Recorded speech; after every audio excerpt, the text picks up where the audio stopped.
तो दोस्तों आज भारत के रक्षा मंत्रालय की तरफ से भारतीय वैज्ञानिकों को एक स्पेशल हथियार बनाने के लिए खुली छूट दे दी गई है। दरअसल आप सभी इस बात को जानते हो कि समुद्र के अंदर राज चलता है पनडुब्बी का, और यदि आपकी नौसेना के अंदर बहुत ही एडवांस टेक्नोलॉजी वाली एक टैक्टिकल परमाणु चलित सबमरीन है तो आप किसी भी देश के अंदर उसके समुद्र क्षेत्र में घुसकर आसानी से हमला कर सकते हो। पर यहाँ पर जो भारत के वैज्ञानिक हथियार बनाने जा रहे हैं वो इस सबमरीन को भी पानी के अंदर ही डुबाकर मार सकता है, और यह इतना खतरनाक है कि यह दुश्मन देश की सबमरीन के बिल्कुल नीचे चलता रहेगा और दुश्मन को इस बात की कानो कान खबर नहीं मिलेगी, और जैसे ही इसको आदेश मिलेगा दुश्मन देश की सबमरीन के एक ही वार में यह चीथड़े उड़ा देगा। हम यहाँ पर बात कर रहे हैं भारत के स्वदेशी ऑटोनोमस अंडर वाटर व्हीकल यानी AUVS के बारे में। अब दोस्तों इंग्लिश गई तेल लेने, हिंदी में समझते हैं कि यह किस प्रकार का हथियार है और काम कैसे करता है। तो जिस प्रकार से हवा के अंदर उड़ने वाले ड्रोन होते हैं जो अपने साथ हथियार को भी ले जा सकते हैं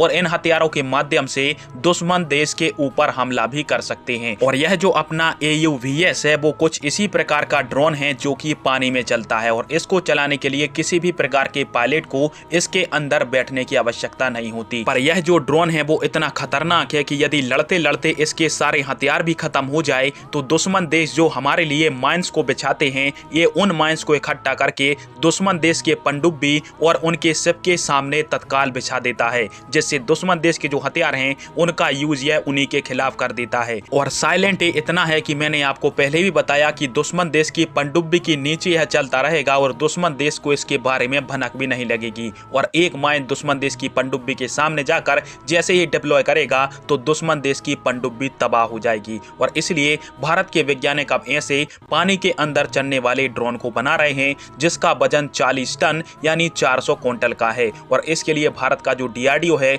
और मझगांव डॉक शिप बिल्डर्स उनको इस प्रकार के ड्रोन बनाने के आदेश दिए गए हैं। साथ में भारत का पानी के अंदर निगरानी रखने वाला जो ड्रोन है वो पहले से ही अपने परीक्षणों के दौर से गुजर रहा है, और जल्द ही DRDO अब हथियारों से लैस इस प्रकार के ड्रोन को इंडियन नेवी के लिए सौंपेगा, जो कि भारतीय नौसेना की न सिर्फ दुश्मन देशों से हिफाजत करेगा बल्कि दुश्मन देशों के खिलाफ लड़ाई लड़ने में बहुत ही अहम ताकतवर हथियार बनेगा। खैर आप सभी के स्वदेशी हथियार को लेकर क्या राय है कमेंट बॉक्स में अवश्य दीजिएगा। वीडियो देखने के लिए धन्यवाद। जय हिंद, वंदे मातरम।